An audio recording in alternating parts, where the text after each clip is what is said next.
끝까지 제가 한 절 읽고 여러분 한 절 읽고 교독하십니다. 요단 서쪽의 아모리 사람의 모든 왕들과 해변의 가나안 사람의 모든 왕들이 여호와께서 요단 물을 이스라엘 자손들 앞에서 말리시고 우리를 건너게 하셨음을 듣고 마음이 녹았고 이스라엘 자손들 때문에 정신을 잃었더라.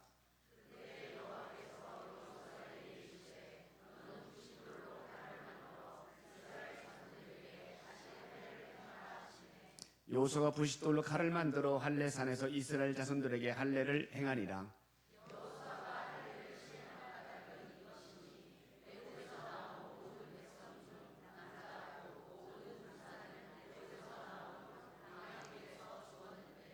그 나온 백성은 다 할례를 받았으나 다만 애굽에서 나온 후 광야길에서 난 자는 할례를 받지 못하였습니다.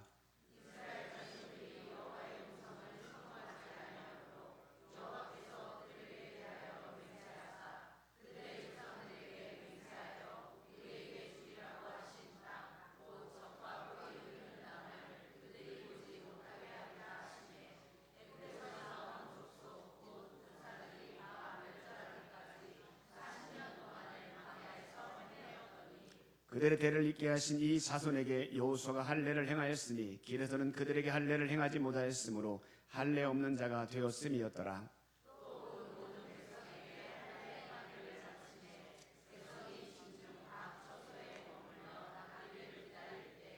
여호와께서 여호수아에게 이르시되 내가 오늘 애굽의 수치를 너희에게서 떠나가게 하였다 하셨으므로 그곳 이름을 오늘까지 길갈이라 하느니라.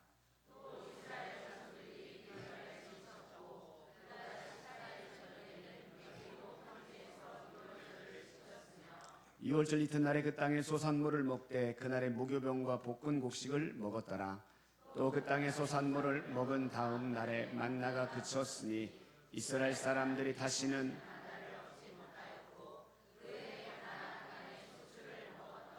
아멘. 존 맥스웰 목사님께서 쓰신 리더십 21가지 불변의 법칙이라는 책에 보니까 이런 글귀가 있습니다. 리더에게는 타임보다 타이밍이 더 중요하다 이렇게 되어 있습니다. 또 세계적인 경영학자인 짐 콜린스 박사는 또 이렇게 말합니다. 리더가 내리는 잘못된 결정 중에 80%는 내용의 문제가 아니라 타이밍의 문제다라고 이야기하기도 했습니다. 그만큼 타이밍이 중요하다고 하는 말씀이겠죠. 타이밍이 뭐예요? 정확한 때, 시기, 이걸 타이밍이라고 말합니다. 그런 말도 있잖아요. 인생은 타이밍이다.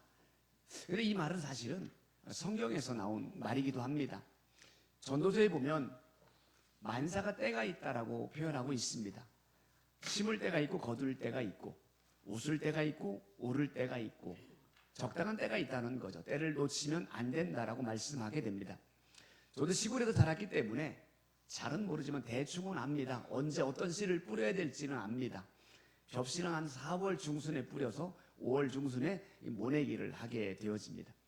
마늘은 가을에 심더라고요. 지금도 잊을 수 없는 게요. 저희 어머님이 10월 8일 날 천국에 가셨어요. 부르심을 받았습니다. 근데 그때가 마늘 심을 때예요. 그러니까 아버지는 마늘 심을 준비를 다 해놓았던 그런 때인데 갑자기 어머님이 돌아가시게 된 거잖아요. 장례식 중간에 아버님이 자꾸 집에 가십니다. 왜 갔다 오셨어요? 물어보니까 마늘 심으러 갔다 오신 거예요. 마음으로는 아내를 잃은 마음 때문에 슬프고 너무너무 헤아릴 수 없는 마음이지만 그럼에도 지금 심지 않으면 안 되겠기에 그 짧은 시간에 마늘을 심고 오셨습니다. 인생에 타이밍이 있습니다. 근데 신앙생활도 타이밍이 있습니다. 때가 굉장히 중요한 거예요. 그런데 이 타이밍을 가만히 보면 내가 생각하는 때하고 하나님이 생각하는 때하고 같을 때도 있지만 다를 때도 꽤 많다는 걸 볼 수 있습니다. 한 주간 동안 저녁 기도회를 했습니다. 그 주제가 바로 길에서 길을 묻다 이렇게 정해보았습니다. 인생은 길을 걷는 것과 똑같습니다. 그런데 길을 걷다 보면 한 번도 가본 적이 없기 때문에 무슨 일을 만날런지 알 수가 없습니다.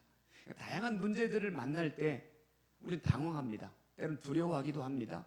그런데 그때 우리가 하나님의 자녀는 이렇게 해야 됩니다. 하나님 왜 이런 상황을 나에게 만나게 하셨습니까? 이 일을 통해서 나에게 뭘 말씀하고 계십니까? 내가 어떻게 풀어가기를 원합니까? 하나님의 뜻을 물어가는 것, 이것이 바로 길을 잘 걸을 수 있는 비결인 거예요. 이스라엘 백성들이 여호수아의 인도를 받아서 가나안 땅을 향해 가고 있습니다. 바로 여호수아는 그런 과정을 기록하고 있는 책이고, 바로 한 주간 동안 그 여호수아서 1장부터 4장까지의 내용을 살펴보았습니다. 4장에 어떤 일이 벌어지냐면 이스라엘 백성들이 요단강을 건너게 됩니다. 요단강을 건너는 사건은 정말 드라마틱합니다. 다이나믹합니다. 왜냐하면 물이 출렁출렁거리거든요. 방법이 없습니다. 근데 하나님 뭐라고 말씀합니까? 제사장들이 언약궤를 메고 언약궤를 맨 제사장들이 출렁거리는 물속에 발을 담그라는 거예요. 그 말씀대로 믿음으로 발을 담궜습니다. 발을 담그는 순간 갑자기 요단 강물이 쫙 말라버리게 됩니다. 그리고 그곳으로 이스라엘 백성들이 통과하게 되는 거예요. 그 모습을, 그 기적 같은 일을 눈앞에서 보았던 이스라엘 백성들의 마음이 어떨까요? 아니 뭐 은혜가 충만하겠죠. 와, 우리가 믿는 하나님 역시 대단하시야. 우리가 믿는 하나님이 바다를 가르셨네, 강을 가르셨네. 이런 하나님이 함께 한다면 이제 가나안 땅에 들어가서도 저 대적들 우리가 넉넉히 물리칠 수 있어. 막 그런 사기가 충천해 있습니다. 반대로 가나안 땅에 살고 있었던 가나안 족속들의 반응은 어떨까요? 우리 1절 말씀을 한번 읽어볼까요? 1절 말씀 시작. 요단 서쪽의 아모리 사람의 모든 왕들과 해변의 가나안 사람의 모든 왕들이 여호와께서 요단 물을 이스라엘 자손들 앞에서 말리시고 우리를 건너게 하셨음을 듣고 마음이 녹았고 이스라엘 자손들 때문에 정신을 잃었더라. 아멘. 가나안 땅에 살고 있는 많은 사람들의 반응은 달랐습니다. 마음이 녹았답니다. 정신을 잃었답니다. 이 말은 깜짝 놀란 거예요. 이스라엘이 몰려오는데 그들이 믿는 하나님은 대단한 분이야. 강물을 막 쫙 말려버리는 그런 하나님이야. 야, 그럼 우리 이제 다 죽었다. 두려워 떨기 시작합니다. 자, 그렇다면 지금이야말로 가나안 땅을 공격할 만한 절호의 타이밍입니다. 이 기세를 가지고 가나안 족속을 향해 나가면 뭐 백전백승할 수 있는 그런 상황입니다. 그런데 하나님께서 여호수아에게 이렇게 말씀하세요. 2절 한번 읽어볼까요? 2절 말씀 시작. 그때 여호와께서 여호수아에게 이르시되 너는 부싯돌로 칼을 만들어 이스라엘 자손들에게 다시 할례를 행하라 하시매. 아멘. 하나님은 공격 명령이 아니라 할례를 명령하는 거예요. 할례가 뭐예요? 남자의 생식기 끝을 잘라내는 겁니다. 지금으로 말하면 포경수술입니다. 하나님의 이스라엘 백성들에게 남자가 태어나면 난 지 8일 만에 할례를 행하라고 말합니다. 그 할례는 너희가 나의 백성, 거룩한 백성이라고 하는 징표다라고 말씀하셨습니다. 그래서 이스라엘의 모든 남자들은 다 태어난 지 8일 만에 할례 의식을 행하게 됩니다. 그런데 출애굽하고부터 지금 가나안 땅에 들어온 이 40년 동안은 할례를 행하지 않았던 거예요. 그러니까 하나님이 이제 가나안 땅에 들어오자마자 첫 번째 명령이 뭐예요? 할례를 행하라는 거예요. 근데 여러분, 지금 할례를 행할 타이밍인가요? 그렇지 않습니다. 할례를 받으면 너무 고통스러워서 일주일 동안은 꼼짝도 못합니다. 누워 있어야 되는 거예요. 거기다가 지금 저 눈앞에는 여리고성의 사람들이 이곳이 있는 길갈이라는 성 멀리 보입니다. 그러면 충분히 보였는데 이스라엘 백성들이 아파서 다 누워있는 모습을 보면 그들이 갑자기 기습해 공격해 오면 속수무책으로 당할 수밖에 없는 이런 상황입니다. 이런 상황에서 무슨 할례를 행합니까? 근데 하나님은 할례를 명하는 거예요. 이럴 때 보면 하나님이 하시는 일들이 이해가 안 될 때가 있습니다. 하나님의 생각과 우리의 생각이 다르다는 거예요.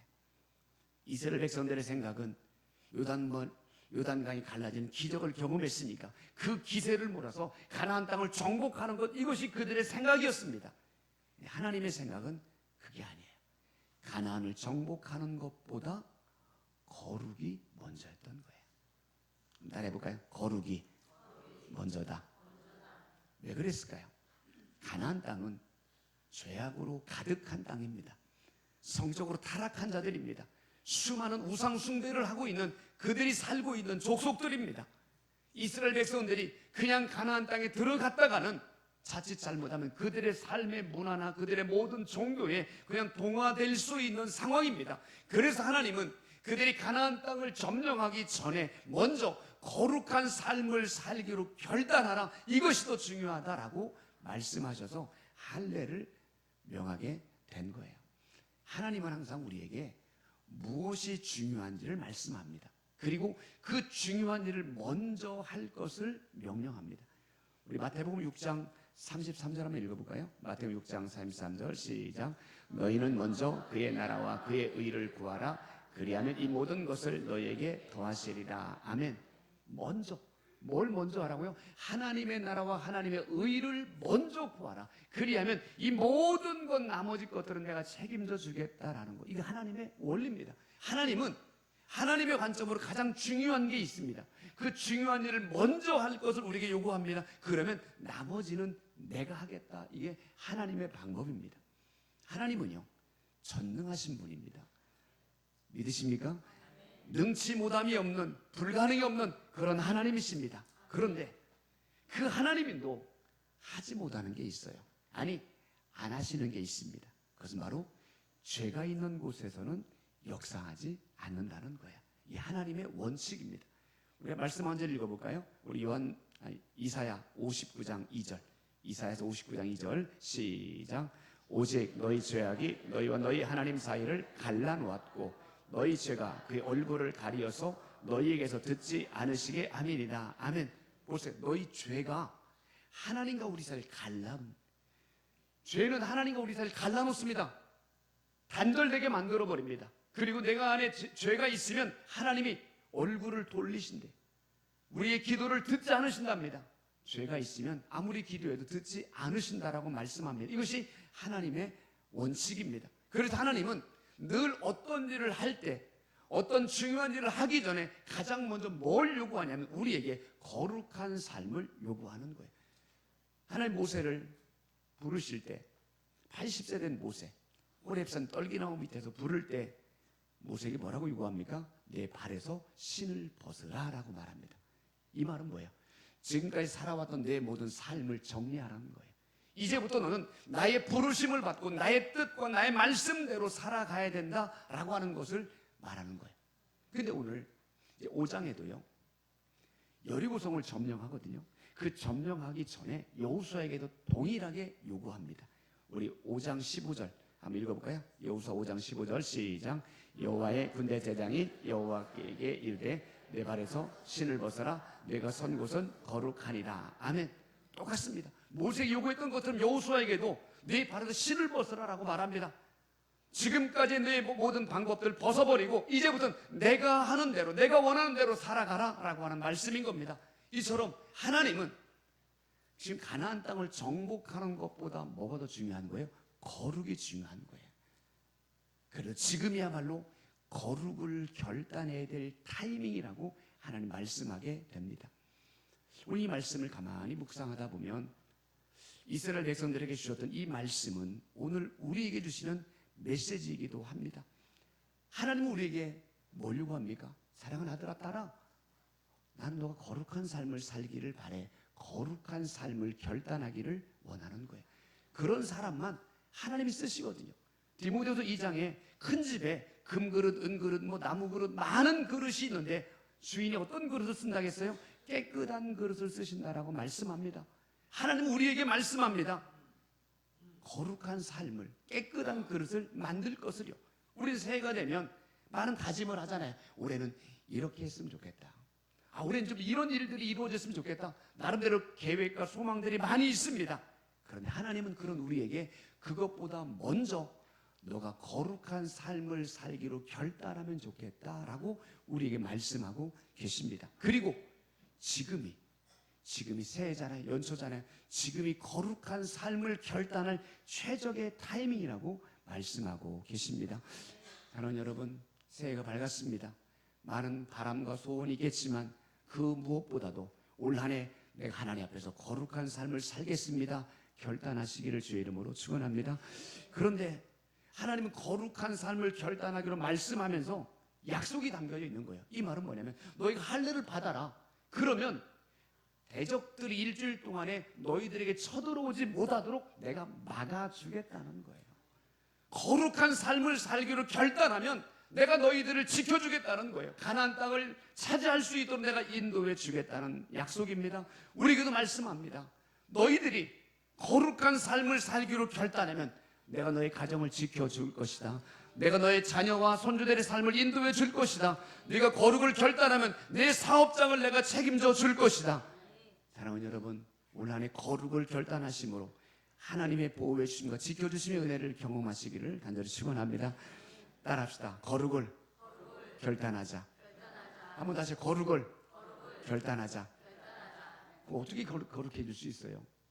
거룩이란 말은 히브리어로요, 원어의 카도시라는 뜻이에요. 한번 읽어볼까요? 카도시. 이 말은요, 잘라내다, 그런 의미가 있어요. 내 안에 더러운 것들, 하나님이 기뻐하지 않는 것들, 죄악된 모습들을 잘라내는 것, 이것이 바로 거룩입니다. 그런 의미에서 보면 할례가 바로 거룩의 징표인 거예요. 우리의 삶을 한번 돌이켜보세요. 하나님이 기뻐하지 않는 습관들, 하나님이 정말 원치 않는 삶의 모습들 혹시 있지 않습니까? 그것을 잘라내는 것, 이것이 거룩입니다. 더 내가 열심히 예배할 수 있는데, 내가 더 경건한 모습으로 살아갈 수 있는데 늘 걸림돌이 되는 그거 벗어내는 거, 이것이 바로 거룩입니다. 여러분, 축구 선수들은요, 춥다고 잠바 입고 축구하지 않습니다. 다 벗어버리고, 그리고 방해되는 것들 벗어버리고 뛰지 않습니까? 육상 선수들 보십시오. 방해되는 모든 것들 다 벗어던지고 최소한의 옷을 입고 달려갑니다. 왜요? 그래야 최고의 기록을 낼 수 있기 때문에 그렇습니다. 우리의 삶에도 정말 좀 더 거룩한 삶을 살아가는데, 하나님과 더 가까워지는데 걸림돌이 되는 것들이 있다면 잘라내든지 벗어내든지 끊어내야 됩니다. 그래야 내가 더 하나님 앞에 거룩한 자로 세움받게 되는 거예요. 어떤 분들은 게으름일 수 있어요. 참 게으름. 어떤 분들은 잠일 수 있어요. 어떤 분들은 그냥 바쁘게 사는 거예요. 이러저런 요소들이 내 삶에 하나님과의 만남을 가로막게 되는 겁니다. 사랑하는 여러분, 지금이 결단할 최적의 타이밍입니다. 고린도서 6장 2절에 보니까 보라, 지금은 은혜 받을 만한 때요, 보라, 지금은 구원의 날이로다 라고 말합니다. 여러분, 결단을 미루지 않기를 바랍니다. 말씀을 듣고 이거 나에게 주는 말씀이네, 내 좀 찔리네, 좀 뜨끔하네 라는 마음이 들면 지금 하나님 여러분에게 말씀하고 있는 겁니다. 그럼 지금 결단하셔야 됩니다. 지금이 은혜 받을 만한 때고 지금이 구원의 날이로다. 사랑하는 여러분, 올 한 해 하나님 앞으로 좀 더 한 걸음 더 나가기를 원하는데, 좀 더 내 믿음의 성장이 있기를 원하는데 자꾸 내 발목을 잡고 있는 그것 생각났더라면 오늘 그것을 끊어내기로, 벗어내기로 온전히 결단하시기를 주의 이름으로 축원합니다. 우리 교회 올해 50주년 맞이했잖아요. 그 표 다시 한번 따라해볼까요? 은혜의 50년, 이제는 도약. 한번 다시, 이제 은혜의 50년, 이제는 도약. 네, 올 한 해 이런 엄청난 참 의미 있는 한 해를 맞이하는데 어떻게 좀 오늘 한 해를 보내야 될까 기도하는데, 집사람이 지난주 한 주간 동안 저녁 기도하는데 저녁 금식하면서 기도하면 좋겠다고 해서 본인이 한 시간 저녁 금식하며 기도했어요. 저한테도 금식하면 좋겠다고 해서 매주 일주일에 한 번이라도 금요일날 아침 점심을 좀 금식해야 되겠다, 그런 마음을 갖고 올 1년 동안 그렇게 한번 해보려고 합니다. 지난주에 아침 점심 금식했어요. 왜 그런 마음이 들었기에, 그런 말을 들었기에 미루면 안 되겠다 싶어서 결단하게 되는 거예요. 하나님이 주시는 생각들, 마음들, 깨달음이 있으면 자꾸 미루면 다음에 하면, 그렇게 하면 안 됩니다. 그런 말을 들었을 그때 지금 하셔야 됩니다. 그때가 결단해야 될 최적의 타임입니다. 그렇게 하면 나머지는, 그 뒷일은 하나님이 지키시고 하나님이 인도하시고 하나님이 감당할 수 있도록 도우실 줄로 믿습니다. 하나님은 우리 각자를 위해 마치 이스라엘 백성들을 위해 가나안 땅을 예비해 놓은 것처럼 우리를 향해 올 한 해 동안도 우리에게 주실 하나님의 약속의 땅에서 받게 될 선물들을 예비해 놓은 줄로 믿습니다. 그런데 그건 누가 받을 수 있느냐? 하나님 앞에 거룩하게 살기로 결단한 사람만이 그 하나님의 선물의 주인공이 되는 줄로 믿습니다. 여러분 알잖아요. 여러분 자신이 뭘 결단해야 될지, 자꾸 걸림돌이 뭔지, 내가 자꾸 이것 때문에 넘어져, 내가 자꾸 이것 때문에 내가 자꾸 자빠져, 이것 때문에 내가 계속 내 마음이 뭔가 찝찝해, 그것이 있다면 결단하시라고요. 결단하겠노라고 오늘 선언하시기를 바랍니다. 그럴 때 한 걸음 영적인 성장이 일어나게 되어지고 거룩한 삶으로 나가게 되어지고 거룩한 삶으로 나갈 때 하나님이 내 삶에 더 풍성한 은혜를 허락해 주실 줄로 믿습니다. 따라합시다. 거룩을 결단합니다. 결단하는 마음으로 다시 한번 따라하세요. 거룩을 결단합니다. 거룩을 결단하셔서 하나님께서 우리의 삶에 내 삶을 앞에서 이끄시고 뒤에서 밀어주시고 가장 합당한 길로 이끌어 가시기를 주의 이름으로 축원합니다. 자, 또 10절부터 12절도 읽어봐요. 10절로 12절 말씀. 자, 시작. 또 이스라엘 자손들이 길갈에 짐 졌고 그달 14일 저녁에는 유월을 지켰으며 유월절 이튿날에 곡식을 먹었더라. 또 그 땅에 소산물을 먹은 만나가 그쳤으니 이스라엘 사람들이 다시는 만나를 얻지 못하였고 그의 가나안 땅에 소출을 먹었더라. 아멘. 가나안 땅에 들어갔습니다. 한 해를 받고 난 뒤에 그들이 가장 먼저 한 게 뭐냐면 유월절을 지킨 겁니다. 유월절이 뭐예요? 이스라엘 백성들이 애굽에서 해방된 것을 기념해서 지킨 절기가 유월절입니다. 이스라엘 백성들은 430년 동안 애굽에서 종살이했습니다. 하나님이 그 애굽에서 건져내셨어요. 그런데 애굽에서 건져내실 때 하나님 어떻게 하셨냐면 애굽 땅에 10가지 재앙을 내리십니다. 근데 그 마지막 10번째 재앙이 뭐냐면 애굽의 모든 장자가 다 죽는 거예요. 왕의 장자도 죽었고 종의 장자도 죽었고 심지어 짐승의 첫 새끼도 다 죽는 그런 재앙입니다. 그런데 놀랍게도 이스라엘 백성들의 장자는 죽지 않았어요. 그 이유는 한 가지입니다.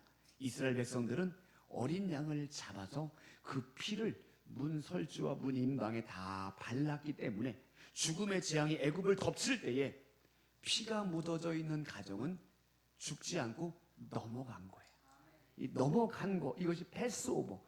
그래서 6월절인 거예요. 넘고 넘었다. 그래서 6월절이라고 나오게 된 거예요. 그 이스라엘 백성들에게 6월절은 뭐예요?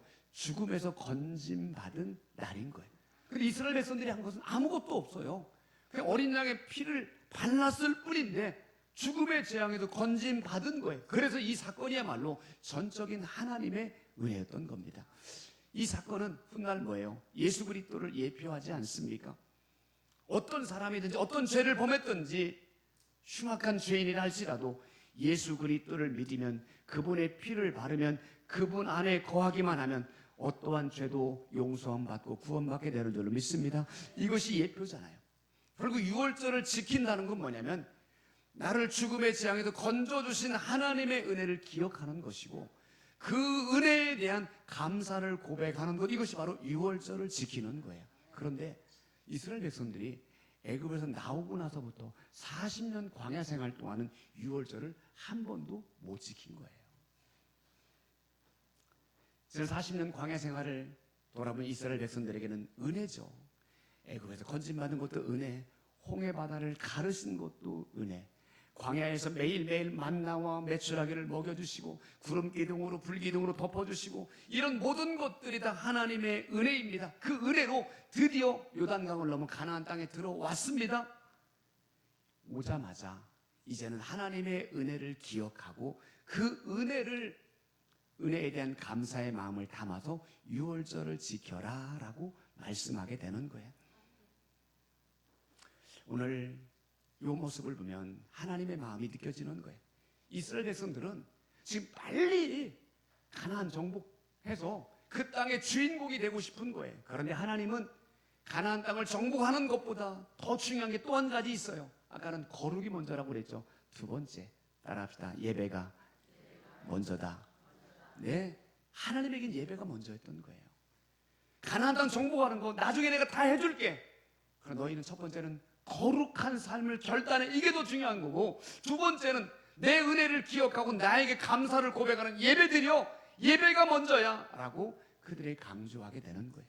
하나님이 이렇게 예배를 중요하게 생각하는 이유는 뭐냐면 우리를 지으신 목적이기 때문에 그래요. 우리 이사야 43장 21절 한번 읽어볼까요? 이사야 43장 21절 시작.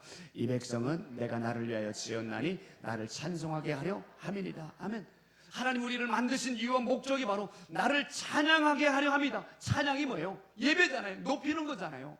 하나님은 우리를 통해 높임 받기를 원하십니다. 그래서 하나님은 마음껏 예배드리는 자, 영과 진리로 예배하는 자, 온전한 예배자를 지금도 찾고 계시고 그들을 만나주시고 그들에게 은혜를 부어주는 줄을 믿습니다. 그 요한복음 4장 뭐라고 말합니까? 하나님은 영이시니 영과 진리로 예배할지니라.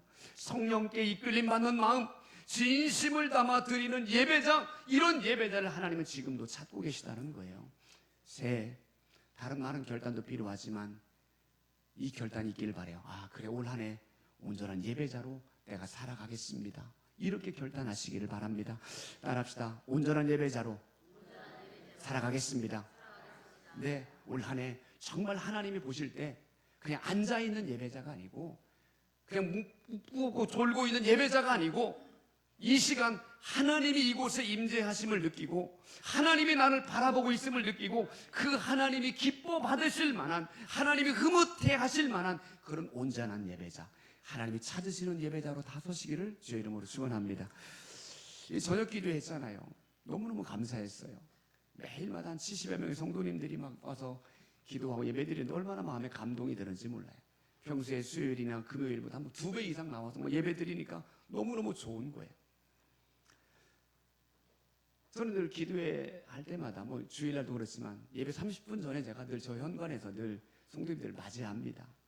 이번 한 주간에도 맞이하는데 한 분 한 분 올 때마다 감사와 감동이죠. 이분은 오늘 하루 종일 직장에서 일하고 나서 피곤할 텐데도 또 오셨구나. 너무 감사한 거예요. 이분은 집이 멀어서 한 30분, 40분 차 타고 오셨을 텐데 와, 그렇게 오셨네. 너무 감사하네. 감사하고.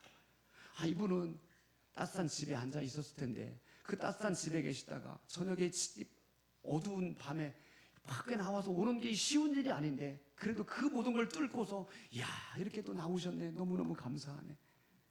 이분은 연세가 70이 넘으셨고 80이 넘으셨는데 힘들 텐데 온몸이 쑤시고 아프고 눕고 싶을 텐데 그 모든 것들을 다 뒤로 하고 이 추운 날 이 저녁에 여기를 그냥 한 걸음 한 걸음 오시네. 그 한 분 한 분들을 볼 때마다요, 얼마나 마음에 제가 감사가 있고 기쁨이 있고 감동이 되고 너무너무 좋은지 몰라요. 그러니 그렇게 힘겨운 상황들을 뚫고 성도님들이 오시는데 제가 어떻게 본당 안에도 따뜻하게 여기서 내가 히타츠 쉬면서 내가 준비할 수 있겠어요? 미안해서라도 못해요. 그래서 손을 비벼대면서라도 밖에서 오시면서 한 분 한 분을 맞이하게 된 거예요. 그런데 저도 그 성도님들 한 분 한 분 볼 때마다 마음이 기쁜데 그 모습을 보시는 하나님의 마음은 어떨까요? 너 피곤할 텐데 이렇게 예배의 자리 사모하는구나. 참 내가 기쁘다. 너 진짜 오늘 쉬고 싶었을 텐데 그럼에도 불구하고 네가 나를 위해 예배하기 위해 이 자리에 나오는구나. 내가 너무 감동이다. 하나님이 기뻐하지 않겠습니까? 사랑하는 여러분, 올 한 해 우리의 삶이, 우리 예배가 우리 살아계신 하나님을 좀 감동시키는 예배자로 살아가시기를 축원합니다. 정말 우리 한 분 한 분이, 하나님은 예배 때마다 우리를 기다리시잖아요. 오늘 누가 안 오나? 누가 올려나? 날마다 하나님이 기다리시는데 그 하나님이 찾으시는 예배자, 그 하나님을 기쁘게 할 만한 예배자, 올 한 해 그런 예배자로 살아가기로 결단하시기를 주의 이름으로 축원합니다. 우리 11절 한 번만 더 읽어보게. 11절 시작. 6월절 이튿날에 그 땅의 소산물을 먹되 그날에 무교병과 볶은 곡식을 먹었더라. 아멘. 6월절 예배를 드리고 났더니 그 다음 날에 만나가 뚝 끊어져요. 그리고 드디어 가나안 땅에 나는 곡식을 먹게 되는 거예요. 만나가 뭐예요? 40년 내내 먹었던 음식이잖아요. 그 음식을 딱 이제 하나님이 그쳐주고 새로운 음식을 허락해 준 거예요. 만나가 아무리 맛있어도 아무리 고소했어도 똑같은 음식을 40년 먹어보세요. 어떻겠습니까? 예를 들면 그런 거잖아요. 40년 내내 밥하고 김치하고 먹었다고 생각해 보세요.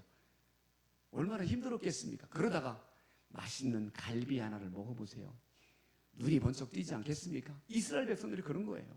40년 내내 만나를 먹었는데 하나님 앞에 6월절 예배를 드리고 났더니 그 다음 날부터 새로운 음식을 허락해 주는데 이 말은 뭐예요?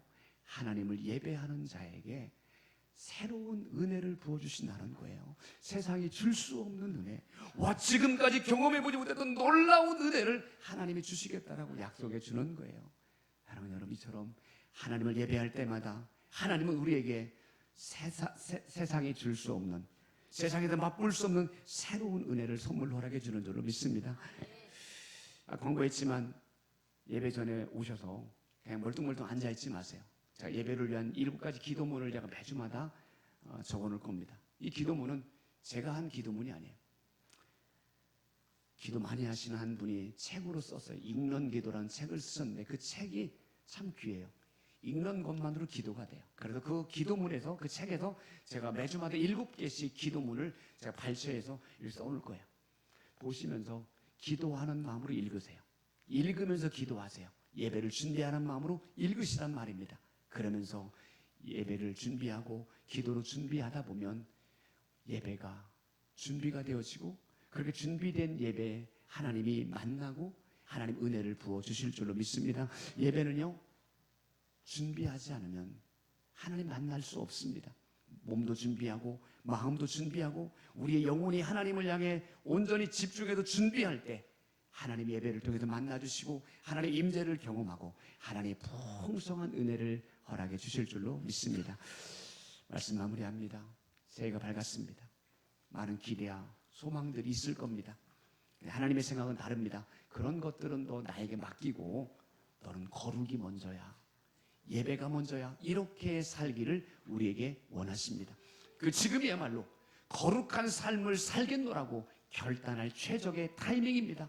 온전한 예배자로 살기로 결단할 최고의 타이밍입니다.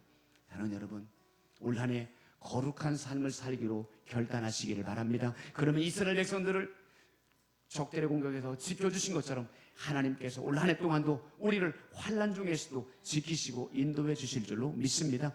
온전한 예배자로 살기로 결단하시기 바랍시오. 그러면 새로운 은혜를 예배 때마다 부어주실 줄로 믿습니다. 그런 은혜를 날마다, 매주마다, 예배 때마다 경험하시기를 축원합니다. 타이밍이 중요합니다. 이제 결단하세요. 하나님, 오늘부로 거룩한 삶을 결단합니다. 오늘부로 온전한 예배자로 살기로 결단합니다. 결단하셔서 우리 개인적으로나 교회적으로 올 한 해 더 풍성한 하나님의 은혜를 누리고 한 단계 더 영적으로 성장하는 그런 한 해가 되시기를 주의 이름으로 축원합니다. 우리 찬양합시다. 나는 주님께 속한 자. 우린 주님께 속한 자이기 때문에 거룩을 결단해야 됩니다. 주님께 속한 자이기 때문에 온전한 예배자로 살아가야 됩니다.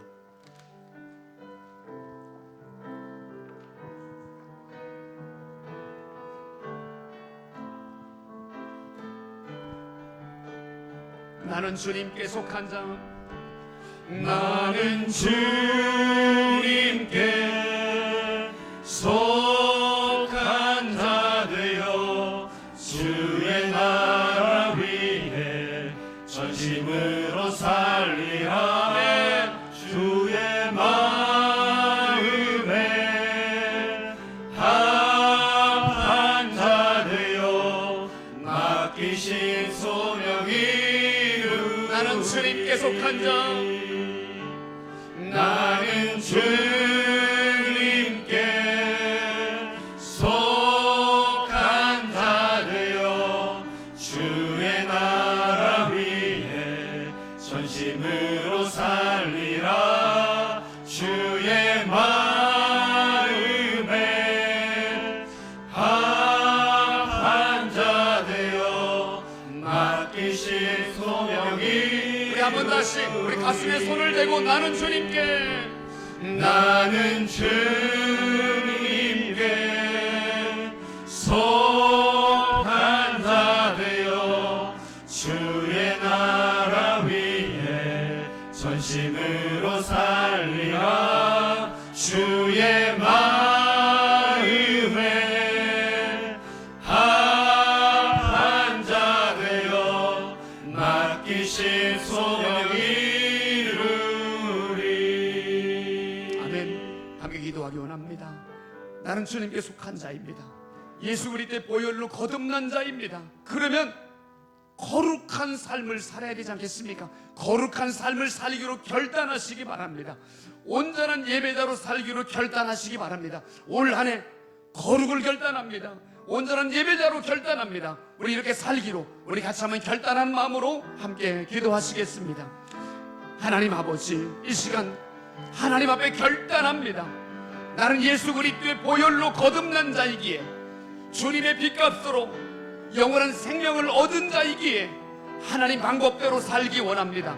올 한 해 거룩을 결단합니다. 거룩한 삶을 결단합니다. 내 안에 거룩한 삶을 방해하는 것들 벗어버리겠습니다. 끊어내겠습니다.